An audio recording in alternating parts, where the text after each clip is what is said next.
Historia de España, mucho que celebrar.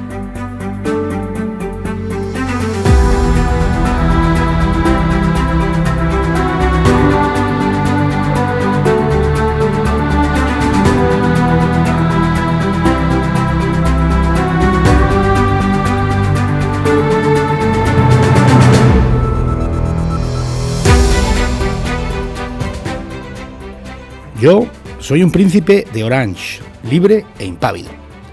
Al rey de España siempre he honrado.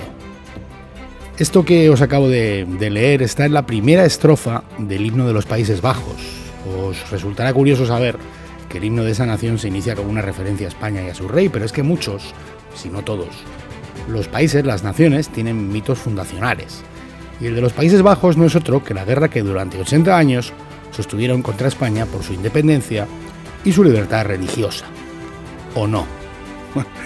Bueno, el mito dice eso, pero la cosa no fue exactamente así, o al menos no fue tal y como nos la han venido contando los últimos 4 siglos y pico.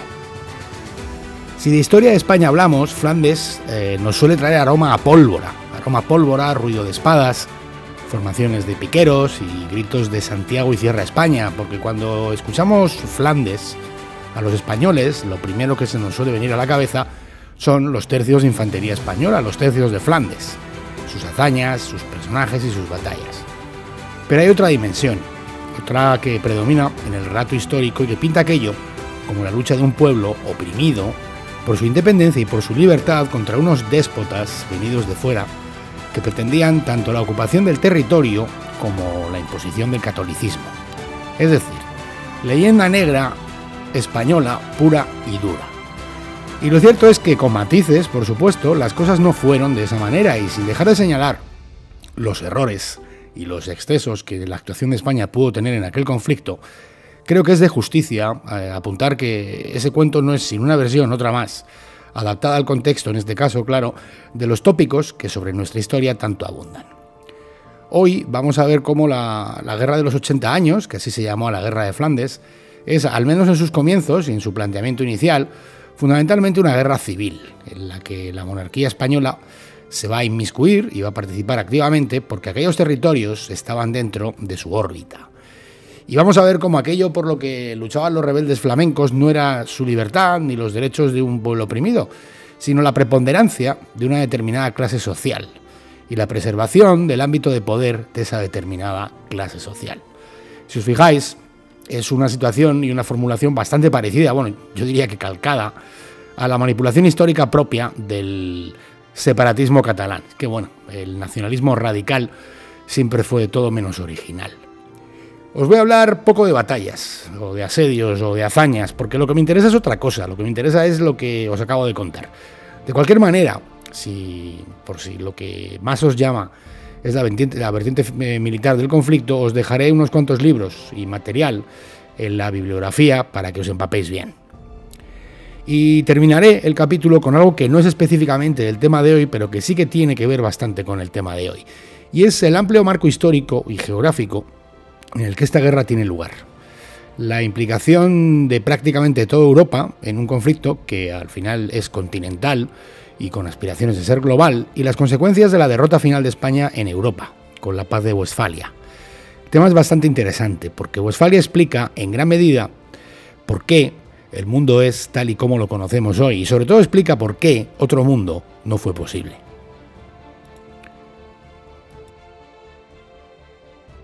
Recordaros que estamos en las redes sociales, en Instagram, en Facebook, en Twitter, en TikTok, y que tenemos un canal de YouTube y una página web. Los enlaces a todo ello en la descripción del episodio. Animaros también a que os convirtáis en mecenas de nuestro podcast a través de Patreon o de iVoox. En iVoox, pulsando el botón azul apoyar que se encuentra en la cabecera de nuestro podcast, y en Patreon a través del enlace que os dejo también en la descripción del episodio. Ay, que no se me olvide deciros que hemos abierto una tienda, un sitio web en el que podréis encargar camisetas, bolsas, tazas y bueno, ese tipo de cosas con el logo y con el nombre del podcast. El enlace, bueno, pues eso, donde siempre, en la descripción del episodio. Y ahora sí, comenzamos.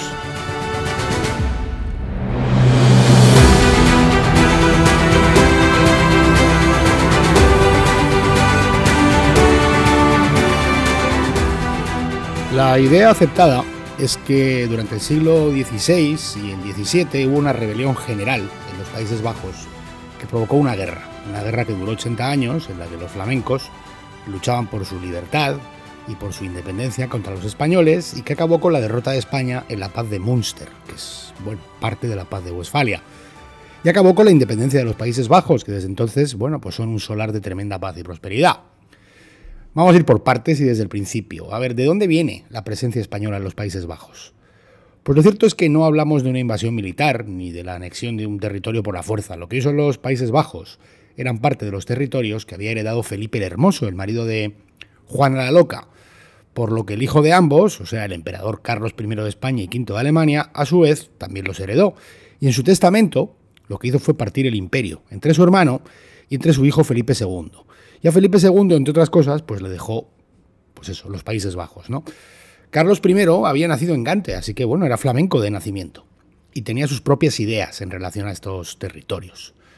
Lo que recibió el nombre de Países Bajos eran un conjunto de territorios sin estructura común. Es, de hecho, bajo la égida de Carlos I cuando reciben ese nombre, en el año 1548, tras su intención de unificarlos bajo una administración única.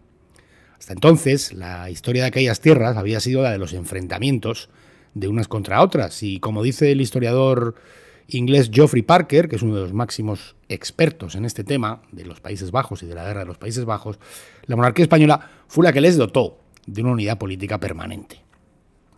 La opinión general es que los Países Bajos eran un territorio muy rico que salía perdiendo en su relación con España, y lo cierto es que había zonas muy prósperas y que también algunas de las ciudades más ricas de Europa, como por ejemplo Ámsterdam o Amberes, estaban allí. Pero también es cierto que existían zonas muy pobres y que el reparto de la riqueza era muy desigual. El propio Parker señala que la población de indigentes en los Países Bajos era superior a la de la media europea. Por otro lado, la extremada fragmentación del poder en manos de nobles hacía imposibles las reformas que remediaran la situación o la construcción de infraestructuras que paliaran un poco esta situación. Para que os hagáis una idea, a la llegada de Carlos I, en lo que hoy es Flandes, o lo que hoy son los Países Bajos, existían 700 códigos legales diferentes. La idea de Carlos I para Flandes era bastante parecida a la de su abuela Isabel la Católica, en Castilla. Era dejar a la nobleza en un segundo plano y encargar los asuntos importantes de gobierno a gente de la burguesía y de las universidades, lo cual, obviamente a los nobles no les hacía mucha gracia, ¿no? Por otro lado, el proyecto imperial, supranacional, paneuropeo de Carlos I era enemigo de particularismos y tendente a la unidad global.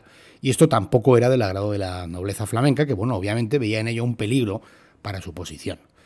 Este proyecto del emperador tenía como elemento aglutinador a la religión común, al cristianismo, por lo que obviamente la aparición del protestantismo es el carro al que se va a enganchar esa parte rebelde de la nobleza flamenca para justificar su insurrección y unir además luego a todo el montaje el nacionalismo. Por ir un poco cronológicamente, deciros que durante el reinado de Carlos I, hubo descontento soterrado, pero la cosa nunca llegó a mayores. La nobleza aceptó con mayor o menor disgusto su decreciente esfera de influencia, pero no hubo una rebelión general. Los problemas de verdad comenzaron con la subida al trono de Felipe II, siendo gobernadora de aquellas tierras Margarita de Parma, que era su hermanastra. A Margarita, en el año 1566, la nobleza, menor de Flandes, le presentó a la firma un documento, conocido como el Compromiso de Breda, en el que le solicitaban una mayor tolerancia religiosa hacia los credos no católicos. Margarita accedió, y la práctica calvinista fue tolerada en todo el territorio. Al parecer, esta mujer, Margarita de Parma, era muy conciliadora y llevó hasta donde pudo su voluntad de acuerdo. Y parecía que ese acuerdo iba a ser el comienzo de un entendimiento, pero no. Aún existían grupos calvinistas más, llamemos radicales, que reclamaban mayores concesiones y empezaban a prender la mecha de la rebelión, ¿no? Y existía la alta nobleza, porque os he dicho antes la nobleza menor. La nobleza que podríamos llamar mayor, la que realmente ostentaba gran poder, pues no estaba por la labor tampoco de dejar las cosas así. Esta nobleza estaba representada mayormente por Guillermo de Orange, Egmont y Horn. Y debieron sospechar debilidad de Margarita y aprovecharon el momento para reclamarle más concesiones por parte de Felipe II, a cambio de apaciguar a los exaltados, decían. Las concesiones de los nobles no tenían nada que ver con el asunto religioso. En realidad eran más títulos, más tierras, por supuesto dinero, y la autoridad suprema. Es decir, que todas las decisiones importantes se tomaran en el Consejo de Estado de Flandes, que era el que ellos controlaban. El caso es que la paz del compromiso de Breda duró bien poco. A los pocos meses el levantamiento era ya un problema grave. En el verano de ese mismo año, de 1566, la rebelión comenzó a subir de tono en todo el territorio y empezó a hacerse un poco, digamos, incontrolable, ¿no? Felipe II, al parecer, dijo que, en verdad, no puedo entender cómo tan gran mal pudo haber surgido y extenderse en un tiempo tan corto. Y lo que va a hacer es inicialmente ceder. Va a expresar su voluntad de perdonar a los rebeldes, a los cabecillas de los rebeldes, y suspender cualquier ley que pueda ser considerada anticalvinista. Pero por lo que se ve, bueno, ya sabéis, ¿no? En aquel tiempo las comunicaciones como eran, ¿no? Las noticias de esa decisión no llegó a tiempo. Y bueno, y lo que dio comienzo fue pues el desparrame en general, ¿no? Este desparrame es conocido como la furia iconoclasta. Los predicadores calvinistas comenzaron a instar a sus congregaciones a entrar en las iglesias católicas y destruir todas las imágenes religiosas, las vidrieras, las estatuas, las pinturas, bueno, para, parece ser, purificar estos edificios antes de ser usados para ello, por ellos mismos, ¿no? Para el culto calvinista. Al no haber respuesta a los primeros brotes de esta furia iconoclasta, que quedaron impunes, pues el movimiento fue cobrando más impulso y se generalizó. Total, que a finales del verano de aquel año, unas 400 iglesias e incontables capillas en todos los Países Bajos habían sido o bien destruidas o bien arrasadas sus imágenes y sus pinturas. A la cabeza de esta rebelión pronto se va a poner Guillermo de Orange, apodado el Taciturno, un noble que había sido educado en la fe luterana y que, bueno, tenía obvias aspiraciones de reinar, por lo menos al principio. De hecho, sus camaradas de la rebelión, Egmont y Horn, le llamaban el rey sin corona. Es curioso porque Orange siempre trató de vestir su rebelión de lealtad al rey. Su discurso se centraba en hacer responsable de todo lo que ocurría a los sucesivos gobernadores de los Países Bajos. De ahí ese discurso cínico que está en la letra del himno que os he leído al principio del audio. Así que bueno, Felipe II, visto que el buen rollo de Margarita de Parma no da resultados, pues opta por la solución militar y manda al duque de Alba para sofocar la revuelta. Y aquí creo que hay que comentar algo, bueno, para de alguna manera despejar la confusión. Mirad, es totalmente falsa la afirmación de que los soldados españoles fueron allí para luchar contra la herejía. No. Intervinieron, como había dejado claro Felipe II y el duque de Alba, para luchar contra la rebelión, no contra la herejía. Y es que, a ver, el rey no tenía autoridad para luchar contra la herejía. Es que, bueno, quienes pregonan la historia de bajo coste, pues hacen un totum revolutum en el que mezclan las cosas y dan a entender que Felipe II persigue a los protestantes. Bueno, se apuntan a esa teoría de que era la monarquía española la que perseguía la disidencia religiosa. No es así, no es así. En el marco de la monarquía española del siglo XVI, os repito, la corona no tenía autoridad para perseguir delitos o para entender de asuntos religiosos. Los asuntos religiosos eran tratados por los tribunales eclesiásticos. Y bueno, ni siquiera eso, ¿no? Porque ya os conté que la Inquisición carecía de jurisdicción sobre los no católicos. Al principio sobre los no cristianos y luego sobre los no católicos. Es algo parecido a lo que se cuenta con la persecución del cristianismo en Roma. Los cristianos en Roma nunca fueron perseguidos por parte del poder civil por causa de su religión o por profesar esa religión. Roma persiguió a los cristianos cuando consideró que subvertían el orden público. Bueno, en ocasiones también como chivo expiatorio de diversas calamidades y, bueno, de manera injusta y ventajista, todo hay que decirlo, ¿no? Pero siempre por motivos de orden público o aduciendo motivos de orden público, no religiosos. Y eso es lo que van a hacer Felipe II y Alba. Se van a enfrentar a la rebelión, pero no bajo un fundamento de ortodoxia de la fe. Se van a enfrentar a la rebelión de la misma manera que lo hubieran hecho si los rebeldes hubieran sido católicos y la rebelión hubiera alcanzado las proporciones que alcanzó. El duque de Alba va a inaugurar lo que se conoció después como el Camino Español. Cuento. Ante el peligro de transportar tropas a Flandes por mar, debido a que todas las potencias enemigas de España patrullaban el Mediterráneo y el Atlántico, me refiero a los berberiscos, a los turcos, franceses, ingleses, incluso los propios holandeses, pues el tránsito de los tercios desde Italia a Flandes se va a hacer por tierra. La ruta principal comenzaba en Milán, en el Milanesado, para luego cruzar los Alpes por el Ducado de Saboya, pasar por el Franco Condado, Lorena, Luxemburgo, el Obispado de Lieja, el Ducado de Brabante y llegar ya pues a Flandes. Con el tiempo, y debido a la cambiante situación de alianzas y amistades, se usaron otros caminos alternativos, pero el principal fue este que os he contado. El camino español fue una hazaña asombrosa desde el punto de vista logístico para su tiempo, ¿no? Y fue utilizado durante más de 60 años. La última vez que se utilizó fue en el año 1633, cuando el archiduque Fernando condujo a sus ejércitos desde Italia hacia una de las victorias más gloriosas de los tercios, la de Nordlingen, en el año 1634, contra las tropas suecas, esto ya en el marco de la guerra de los 30 años. Esto fue el camino español. De hecho, hay muchas ciudades en Europa que tienen calles o caminos que se siguen llamando Camino de los Españoles. Esta es la razón, ¿no?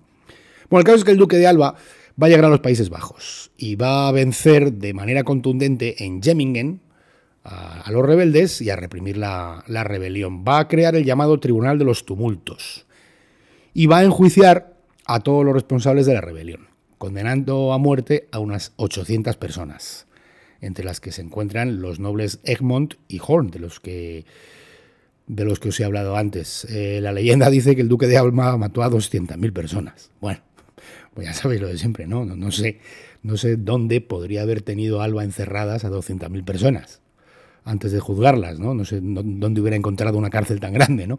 Ni de dónde hubiera sacado los soldados para custodiarlas. A ver, los estudios más fiables, flamencos entre ellos, hablan de entre 500 y 800 personas. Bueno, pues podemos quedar con 800 personas. Es de aquí, de donde viene la fama mítica que el duque de Alba tiene en los Países Bajos, ese conocido que viene el duque de Alba, que al parecer se les dice a los niños, igual que hacemos aquí con el coco, ¿no? Y bueno, cuando he hablado de excesos y de errores al principio del capítulo, pues me refería a cosas como esta. Es cierto que hay que estar en el lugar y en el momento en el que suceden las cosas para juzgarlas con objetividad, pero también es verdad que en casos como este, pues siempre ha dado mejor resultado, y bueno, lo dice la historia, pues acabar con los cabecillas y mostrarse clemente con el resto. El Tribunal de los Tumultos de Alba no distinguió de clases sociales ni de grados de participación, y al final lo que consiguió es que se viera al ejército español y a él mismo, dentro y fuera de Flandes además, como un mero instrumento de represión, y favoreció lógicamente la propaganda negativa de España, en la que los rebeldes y los protestantes en general siempre han sido maestros. Y es cierto, porque hay que decirlo, que nadie fue condenado sin un juicio. Un juicio en los juicios en los que la mayor parte del tribunal estaba formado por flamencos, mientras que en Flandes, pues ya se estaban asesinando y hasta quemando vivos a curas católicos sin llegar a escucharles. También es cierto que, por ejemplo, los 4.000 hugonotes de Francia, pues jamás tuvieron un juicio, ¿no? Jamás tuvieron la oportunidad de defenderse, como tampoco la tuvieron los miles de católicos ajusticiados en Inglaterra por Enrique VIII o Isabel I. Quiero decir que muy posiblemente fue un proceso más garantista que el que se estilaba por Europa entonces, pero seguramente no fue lo más inteligente. Es posible que a mí me falten elementos de juicio, porque es cierto y se demostró luego que ninguna concesión al final sirvió durante aquellos 80 años para aplacar a los rebeldes. Lo vamos a ir viendo a lo largo del capítulo, pero quizá esto supuso el principio de la escalada, ¿no? Que hizo más difícil la solución. A partir de este momento, la rebelión ya pasa a ser guerra, en toda su extensión. Una guerra que, como os he dicho, comienza como una contienda civil, no una guerra de españoles contra flamencos. Y bueno, ¿y por qué digo esto? Pues os lo digo porque fue una guerra de flamencos católicos contra flamencos protestantes, valones contra flamencos, flamencos contra holandeses, los de las provincias del norte, de unas ciudades contra otras, que además cambiaban de bando con verdadero entusiasmo. Y bueno, añadamos además que enseguida entraron en liza de ejércitos mercenarios, ingleses, alemanes, franceses. A ver, nunca fue una guerra de españoles contra flamencos. Mirad, como dato interesante os puedo señalar que en el año 1573 hay en Flandes, al mando del duque de Alba, 54.000 soldados. Y de ellos, españoles, son 8.000. Del resto, con mucho, el número mayor eran flamencos, unos 30.000. Es decir, que en un ejército de 54.000 soldados había 30.000 que eran flamencos del lado del duque de Alba. Por ejemplo, en el ejército de Alejandro de Farnesio, en el año 1581, una década después, Se componía de unos 60.000 hombres y algo más de 6.000 eran españoles. Había 5.000 italianos y el resto, o la mayoría de los del resto, eran holandeses, 48.000. Es decir, de 60.000, 48.000 eran holandeses, al lado del rey de España. Pero es que no solo eran mayoritariamente flamencos los soldados que luchaban al lado de la monarquía, es que hubo muchos nobles flamencos que también lo hicieron. Podéis buscar en Google nombres como el duque de Arenberg, el conde de Bossu, Claudius Barlaymont, su hermano Gilles, o Anton Schetz, Enrique van der Berg, Omer Fugdin. Bueno, si buscáis todos esos nombres, os daréis cuenta hasta qué punto la rebelión no era ni mucho menos monolítica. Eran nobles y en muchas ocasiones magníficos militares que lucharon al lado del rey de España. En el lado rebelde, por su parte, hubo flamencos también, lógicamente, pero la gran mayoría de los mercenarios o tropas mandadas por países aliados no eran aliados de los rebeldes no eran flamencos. Ya os digo, Inglaterra, Francia, Alemania, territorios o países que además financiaban de manera copiosa a los rebeldes, ¿no? Quiero decir, no digo que no hubiera una parte apreciable del pueblo, incluso la mayor parte que estuviera por la causa de la rebelión, pero tampoco creo que se puedan, porque no creo que se puedan calcular porcentajes hoy, ¿no? Pero desde luego el respaldo popular a la rebelión no era ni mucho menos el que pintan. Quiero decir, es que es ese esquema facilón de un pueblo entero luchando contra un tirano exterior, eso, bueno, de los dos equipos de fútbol uniformados, ¿no? Cada uno con su camiseta, su entrenador y su afición. Ese esquema tan querido por la historiografía barata y manipuladora es sencillamente falso. Las cosas no fueron ni mucho menos tan simples. Bueno, hago una pequeña pausa y seguimos.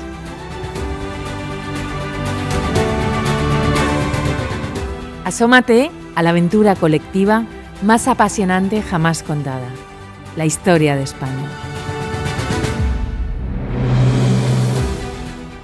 La guerra fue larga, 80 años, ¿no? Aunque con algunos recesos, como os contaré ahora. Fue cruenta por ambas partes y acabó siendo un conflicto realmente multinacional, porque todas las potencias europeas, o quienes estaban interesados en debilitar a España, que podría decirse que el resto de Europa, trataron de meter la cuchara. Durante el tiempo en el que Guillermo de Orange estuvo al frente del bando rebelde, le ofreció la corona de los Países Bajos hasta 4 candidatos. Al archiduque Matías, posteriormente al duque de Anjou, que hasta llegó a llevar un ejército a Flandes, pero que acabó desistiendo, al darse cuenta de que Orange no buscaba un rey que reinara, sino un títere, ¿no? Que se plegara a sus deseos y le permitiera hacer y deshacer. También al elector palatino Juan Casimiro, que tenía además un pacto con Inglaterra para repartirse el territorio, si su candidatura triunfara, pero no funcionó. Y finalmente Orange le ofreció 2 veces a la reina Isabel I de Inglaterra ser la soberana de los Países Bajos. Pero esta declinó en ambas ocasiones. Seguramente pensaba que aquello era un avispero y que la situación tal y como estaba le servía perfectamente a su propósito de debilitar a España. Y no se paró ahí Orange, también pidió ayuda a los turcos, ayuda que el sultán Soleimán le prestó, atacando Túnez en el año 1574 para distraer tropas españolas a ese lugar. Este trato con el turco quizás sea otra muestra de que el fervor religioso de Orange no era tan grande y sus motivaciones iban más en la línea de tomar y de conservar el poder. Ya os digo, una guerra cruenta en la que, de lo que se suele hablar, tanto la historiografía como los medios de comunicación, documentales, hasta cómics, pues ya sabéis, es de la crueldad de los españoles. Pero lo cierto es que se repartió a partes iguales, al menos. Y mira, como os digo siempre, no digo esto por aquello del tú más o por señalar lo malos que fueron los otros, lo digo porque es una constante el señalarnos históricamente como los campeones de los saqueos, de la crueldad y del fanatismo, mientras se dibuja un mundo enfrentado a nosotros, en el que habitan seres angelicales, inocentes, víctimas de nuestra represión, pero al final triunfantes porque defendían causas justas, ¿no? Y no fue así. De la misma manera, no es cierta esa imagen de David contra Goliat, que nos quiere hacer creer que el ejército español era un titán, ¿no? Que luchaba y se las veía moradas para enfrentarse, pues poco menos que el ejército del pueblo, ¿no? Escaso, integrado por ciudadanos sin formación militar, no. Los tercios de Flandes tuvieron que pelear siempre contra ejércitos más numerosos, mejor financiados y puestos en el campo de batalla por potencias extranjeras. Y a pesar de ello, ganaron la mayor parte de los enfrentamientos, pero perdieron la guerra. Porque se pueden ganar casi todas las batallas, pero perder la guerra, como vamos a ver. Y siendo justos, no fueron ellos, ni sus oficiales los que perdieron la guerra, sino más bien la monarquía española, como os explicaré.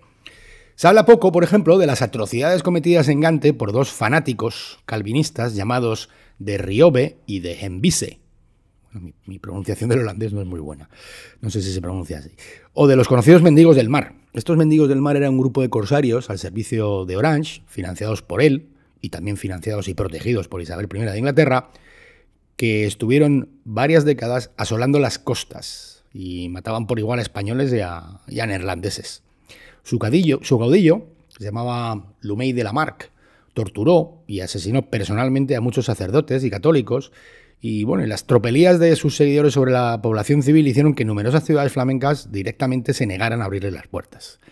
En una ocasión, las ciudades de Briel y Gorque torturaron y colgaron a una veintena de clérigos católicos y cobraron entrada, además, para ver el espectáculo. Bueno, pues las novelas del siglo XIX convirtieron a estos animales en muy al uso de la época romántica, ¿no? Describiéndolos como, bueno, pues bohemios luchadores por la libertad. Bueno, por ejemplo, hay una novela titulada Los mendigos del mar, de Henry Mock, que va en este sentido, ¿no? En la zona controlada por Orange no existía libertad religiosa y el catolicismo estaba perseguido, así como su práctica. Ya en el año 1573, Orange va a prohibir el culto católico en las dos provincias que arrebató a Felipe II. A pesar de ello, hasta bien entrado el siglo XVII, los católicos siguieron siendo mayoría. El primer cuerpo legal, aprobado por Orange en el año 1581, ilegaliza el culto católico público y privado. Prohíbe el uso de ropas talares a los religiosos. Se mandan cerrar las escuelas católicas. Se inhabilita a los católicos para cargos públicos. Se prohíbe la impresión de obras católicas.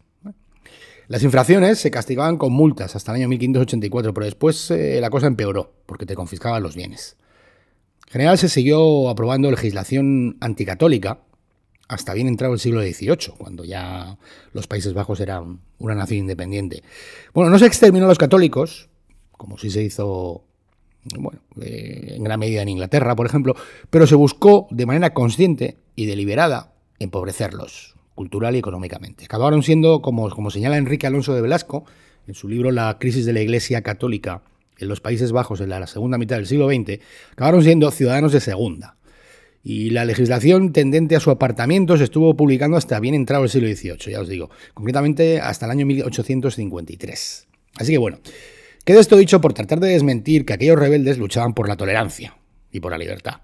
Aquellos rebeldes, que no eran ni mucho menos la totalidad del pueblo, ni siquiera la mayor parte, porque bueno, pensemos que 2 siglos después de la implantación definitiva del calvinismo, en el año 1849, y tras esos 200 años de apartamiento, aún se cifraba a la población católica de los Países Bajos en un 38%, lo que nos da una idea de que el porcentaje durante la guerra de los 80 años pues debió ser mucho mayor, ¿no? Aquellos rebeldes, luchaban bajo el mando de una nobleza encabezada por Orange, que peleaba por mantener su estatus. Y la guerra, repito, fue más bien una contienda entre ellos y los que preferían seguir dentro de la esfera de la monarquía española. Entre ellos a los que se unieron las potencias. Ya os digo, haciendo de esta guerra pues un conflicto con implicaciones internacionales. Ya os he comentado que hubo treguas. La guerra tuvo 2 treguas. La primera es conocida como la pacificación de Gante, que aceptó el que acaba de llegar como nuevo gobernador a Flandes, Juan de Austria, a través del llamado Edicto Perpetuo. El contenido de este acuerdo, era que las Provincias Unidas reconocían a Felipe II como rey y por lo tanto reconocían a su gobernador, y por su parte España retiraba todos los ejércitos situados en Flandes. Se daba un perdón general a todos los rebeldes, se hacía jefe del gobierno a Guillermo de Orange y se dotaba a Flandes de capacidad legislativa propia, estableciéndose además la libertad de culto, con la obligación, eso sí, de que en las provincias calvinistas, los católicos y el catolicismo fueran respetados. Bueno, pues aquello duró poco. Nada más firmarse la paz, Guillermo de Orange comenzó a difundir el rumor de que Juan de Austria tenía tropas escondidas en Borgoña, con las que planeaba invadir Flandes otra vez. Todo esto hay que sumar que Juan de Austria tuvo que salir pitando de Bruselas por los temores fundados, ya os digo, porque luego se revelarían ciertos, de que se preparaba un atentado contra su vida, y tuvo que refugiarse en Malinas, y posteriormente en el castillo de Namur. No bien hubo salido don Juan de la capital, de Bruselas, Guillermo de Orange entraba triunfal en ella, aclamado por los suyos, mostrando pues que su voluntad de paz había sido nula desde el principio. Además, en el corto espacio que duró esta paz, nunca se cumplió el compromiso de tolerar el catolicismo por parte de los rebeldes. Al final se demostraba que la tolerancia y la buena fe no iban a acabar con el problema. Juan de Austria trajo de vuelta a los tercios a los Países Bajos y derrotó a los rebeldes en la batalla de Grenblux.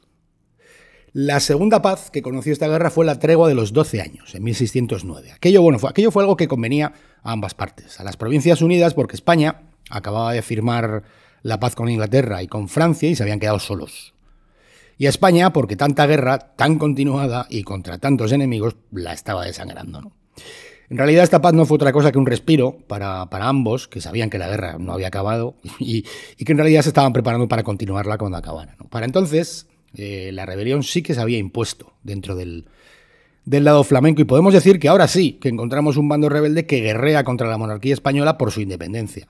Pero fundamentalmente, ya os digo, porque su posición dentro del cuerpo social se ha hecho hegemónica. Y se hizo hegemónica a base fundamentalmente de no cejar nunca la rebelión ni parar de exigir un precio cada vez más alto para alcanzar la paz. Mira, primero se pidió que los 3.000 soldados españoles de la frontera francesa se marcharan, y se marcharon, y no hubo paz. Luego, en el año 1564, pidieron que un gobernador llamado Gran Vela se fuera, y se fue, pero no hubo paz.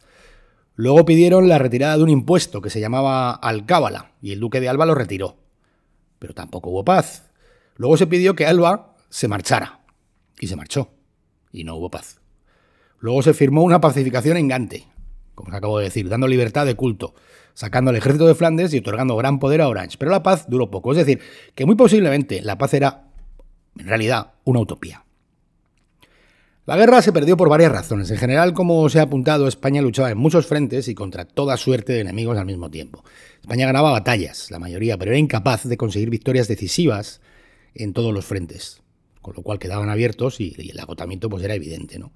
Había además otro problema grave, que era la falta de pagas, que conducía a motines entre los tercios. La situación no siempre boyante de la Hacienda Real motivaba que en muchas ocasiones las pagas a los soldados no llegaran y finalmente se amotinaran. Como sabéis, el ejército de Flandes estaba formado mayormente por mercenarios y una minoría de españoles. Los soldados españoles no dejaban de ir a luchar por no haber recibido sus pagas, al parecer iba contra su honor, ¿no? Pero los mercenarios, obviamente sí, los españoles lo que hacían era combatían y después se amotinaban. Y uno de estos motines fue la chispa para que tuviera lugar uno de los episodios más oscuros de aquella guerra. Hablo del saqueo de Amberes en el año 1576 por parte de los soldados españoles a los que al parecer se les debían 2 años de pagas. Hartos de no cobrar, decidieron tomar lo que pensaban que se les debía y saquearon la ciudad. La ciudad que para más era leal al rey en ese momento, ¿no? Amberes. Se calculan en 1800 los muertos provocados por el pillaje de los españoles que arramplaron con todo en unas terribles jornadas de violencia y tropelías. Llegaron a enfrentarse a un ejército de 20.000 hombres que se mandó para aplacarlos. Ellos eran 5.500 contra 20.000. Al parecer vencieron a aquel ejército y les causaron graves bajas, sufriendo solo 35 ellos. Y siguieron con el saqueo. Este episodio, que está grabado en la memoria histórica holandesa, ha sido bautizado como la Furia Española y fue sin duda terrible, ¿no? Lo que llama la atención es que otros saqueos por parte de tropas igualmente extranjeras no tenga tanto eco, como ocurre por ejemplo con el saqueo de Malinas por parte de los soldados ingleses en el año 1580. Los ingleses estuvieron saqueando la ciudad durante un mes entero y al parecer se llevaron hasta las lápidas del cementerio que vendieron a su vuelta a Inglaterra. Pero obviamente este saqueo, que supongo que sería igual de terrible que el de Amberes, pues no tiene esa publicidad, ¿no? Y se perdió la guerra en parte, yo creo, por la propaganda, o esa es mi impresión, vamos. Desde el principio el bando rebelde fue maestro en este campo.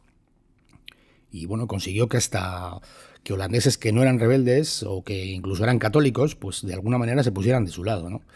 Esta propaganda siguió el esquema que había comenzado en las regiones alemanas, que era identificar al catolicismo y al rey de España como un extranjero opresor. Ese era el esquema general, ¿no? Se hacía, por supuesto, desde los púlpitos calvinistas, pero también a través de panfletos impresos en los que se podían ver grabados. Son muy famosos, creo que os lo conté una vez, los de Theodore de Bray, que pintaban a los españoles violando, matando, pillando, no solo en Europa, sino en América también. Pintaban al duque de Alba comiendo niños, etcétera, ¿no? De hecho, la figura del duque de Alba quizá fue la más dañada y la señalada con la peor reputación, algo que además ha llegado a nuestros días y no solo allí, sino también en España. Hoy, diversas biografías bastante documentadas, como la de Malvi, norteamericano, hacen más justicia a su figura y nos muestran, pues bueno, no solo a un gran militar, sino a un hombre de una cultura vastísima. De la misma manera, fue entonces cuando se bautizó a Felipe II como el demonio del mediodía, acusándole de cosas terribles, como por ejemplo asesinar a su propio hijo Carlos, algo que ha quedado en la conciencia popular, y en España también. De hecho, hasta hay una obra teatral de Schiller titulada Don Carlos, que habla del asunto, y de la que Verdi además hizo una ópera. La figura de Felipe II, por cierto, ha sido, creo, también muy injustamente tratada por la historia. Bueno, seguramente algún día haremos un episodio sobre este gran rey. Como os comenté al principio del audio, esta guerra de los 80 años la podemos enmarcar en el contexto de algo más amplio en el tiempo, en el espacio y en lo conceptual. Me refiero a que la Europa de la segunda mitad del siglo XVI y la primera del XVII es el escenario de una guerra más o menos continuada en la que lo que está en juego al final es el dominio global, bueno, como tantas veces, ¿no? Pero también la porfía por dos maneras de ver el mundo. Podríamos decir, de una manera muy resumida, que España se encuentra prácticamente sola en una de las dos trincheras y el resto en la de enfrente. España va a llegar con cierta ventaja a ese siglo XVI después de acometer la reforma de la Iglesia Católica, de dotarse de una administración moderna y profesional, de crear ejércitos superiores a los del resto, practicando una nueva y moderna manera de hacer la guerra, y de encontrarse casi de manera exclusiva, si exceptuamos a Portugal, en condiciones de explorar y conquistar, porque ninguna otra nación posee su nivel en la ciencia de la navegación y la construcción de barcos. Es decir, que España va a partir, ya os digo, en este comienzo del siglo XVI, en la parte delantera de la carrera, y va además a llevar al mundo de la mano en ese tránsito. Al mismo tiempo, la filosofía, la teología y las humanidades españolas van a traer ideas nuevas y revolucionarias que van a cambiar muchos conceptos y a poner sobre la mesa otros nuevos a través de los pensadores de la Escuela de Salamanca. En este contexto, la monarquía hispánica va a adoptar una vocación de universalidad, al modo de la ecúmene romana, pretendiendo forjar una comunidad global, en la que el nexo de unión sea el cristianismo. Esto no es un proyecto típicamente imperialista, es más bien un intento de reeditar la romanidad y la llamada Christianitas medieval, sería algo así como la continuidad que nos llevaría desde Augusto y Trajano a Carlomagno, y de ahí al emperador Carlos I y a Felipe II. Y para todo esto, España va a necesitar actuar en tres frentes. En primer lugar, mediante la derrota de la teocracia musulmana y la detención de su expansión. En segundo lugar, con la extensión de la cristiandad a América y a otros territorios, llevando la antorcha de la primera globalización. Y por último, enfrentándose en Europa a la Reforma, al protestantismo, que contesta a esa unidad y se opone a ese proyecto. La supresión de la amenaza musulmana se consigue con las victorias de Lepanto y de Viena. En ellas se detiene al turco y se le niega que pueda ir más allá, se le para en su extensión. América, por su parte, su evangelización, la creación de una comunidad singular y distinta es un éxito también. España se va a asentar en América sin que se la pueda desplazar y va a construir en ella una comunidad de iguales bajo el nexo del cristianismo. España se va a replicar en América y va a acometer además la primera globalización, dando la vuelta al mundo y sobre todo mediante el comercio y la cultura a bordo del galeón de Manila y de las flotas de Indias, y también mediante el real de A8 español, que se convierte en la divisa de uso universal. Sin embargo, la tercera pata, tras decenios de guerras, no va a salir bien. España va a ser derrotada en Europa. Ese tercer pilar del sueño español cae en la paz de Westfalia de 1648, que pone fin a la guerra de los 30 años y a la guerra de los 80 años, y que va a sellar no ya su derrota, la derrota de España, sino también la de esa idea ecuménica basada en el humanismo cristiano salmantino. En su lugar, lo que se va a imponer es otra visión del mundo que llega hasta hoy, y que es la propia del vencedor, la Europa protestante, incluida Inglaterra. Así que, bueno, lo que cae derrotada en Westfalia no es solo España o la monarquía hispánica, es un concepto del mundo, de sus habitantes y de las relaciones entre ellos. Y lo que triunfa en Westfalia no es solo una religión, el protestantismo, sino también su visión de ese mismo mundo. Políticamente, la idea de España es la universalidad, ya os digo, la ecúmene cristiana.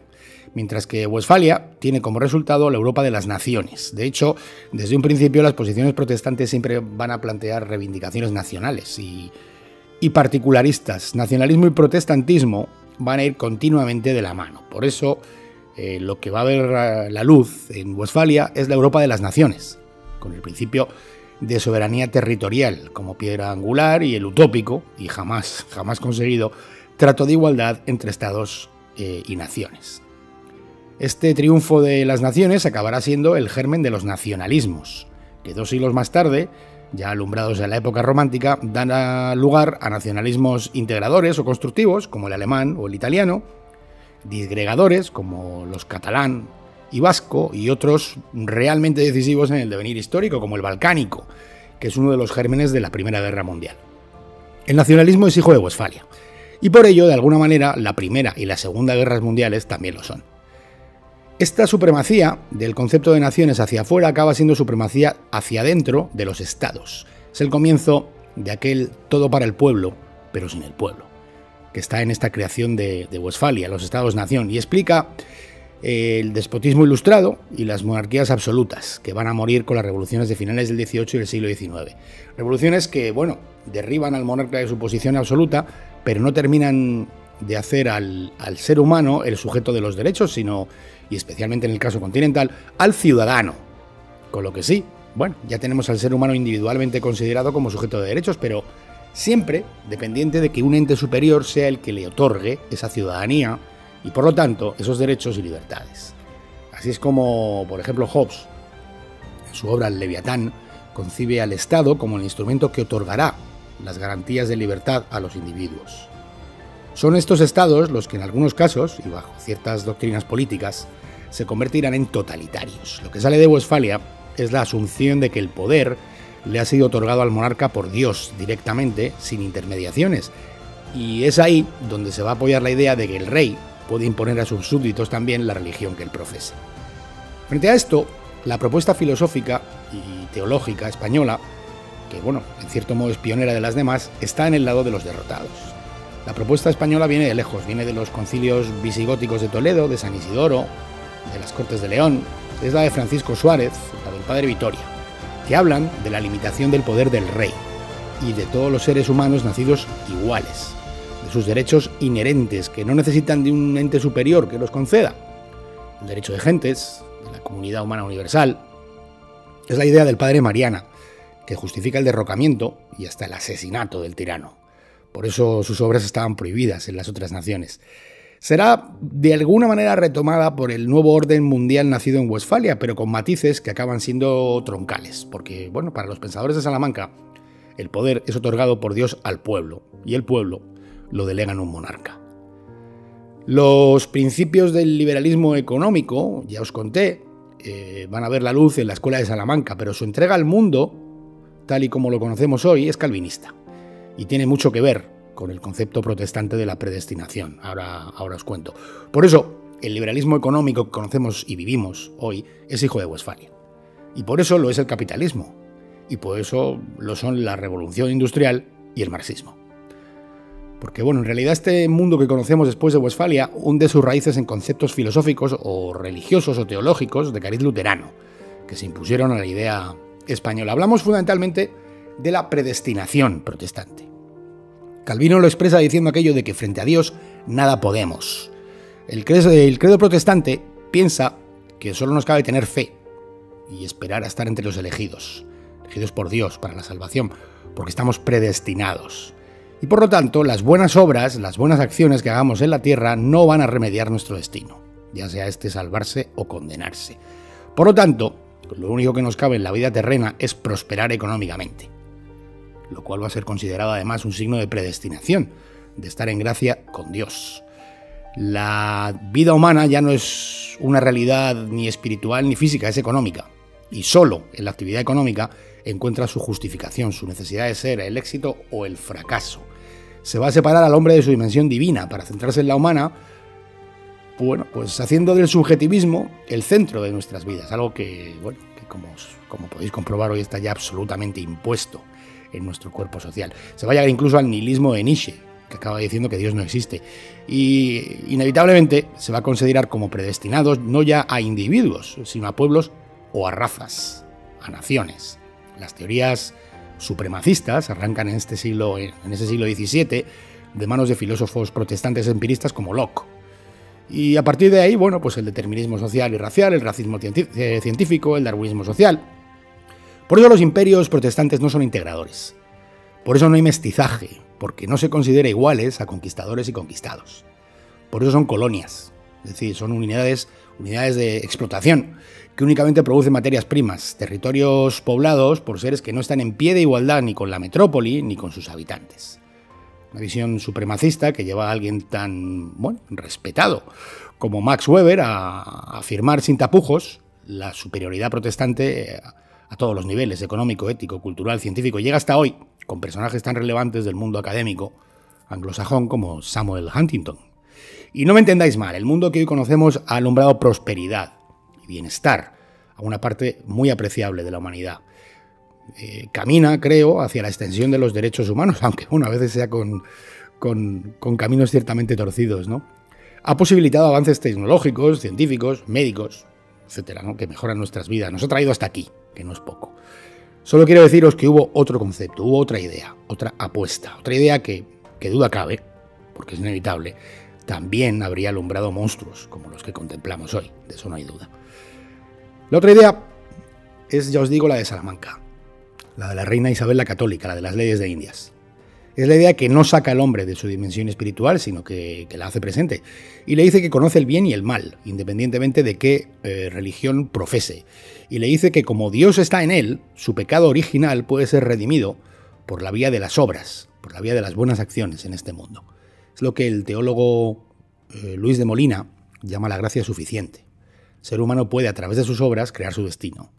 De las obras pasamos a la virtud y de ahí a la fama, ¿no? Algo tan enraizado en la cultura romana. Esto se ve, por ejemplo, en las artes españolas del Siglo de Oro. Todo esto está en el Quijote, está en el Amadís de Gaula, en el Teatro de Calderón y de Lope, está en Quevedo, en Garcilaso, en Teresa de Jesús, en San Juan de la Cruz, está hasta en Velázquez y Murillo. La idea escolástica española es la de Vitoria, la de la igualdad entre los seres humanos, algo que ya había practicado antes la reina Isabel. La idea de la comunidad universal y la del libre albedrío.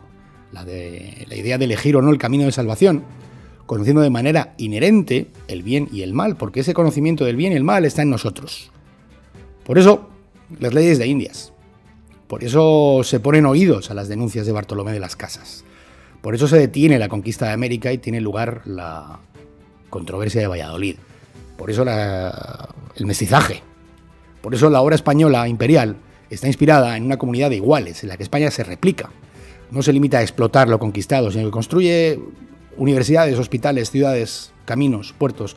Construye una comunidad. Por eso España no tiene colonias, tiene virreinatos. Copias de España más allá de España, que en ocasiones además superaban ampliamente en riqueza a la propia España. Y todo esto último es lo que fue derrotado en Westfalia. Y ahí tenéis también la razón de que el relato histórico predominante sea el que es, porque como siempre, lo escriben los vencedores. Y en este caso concreto, además, lo hacen con una intención legitimadora.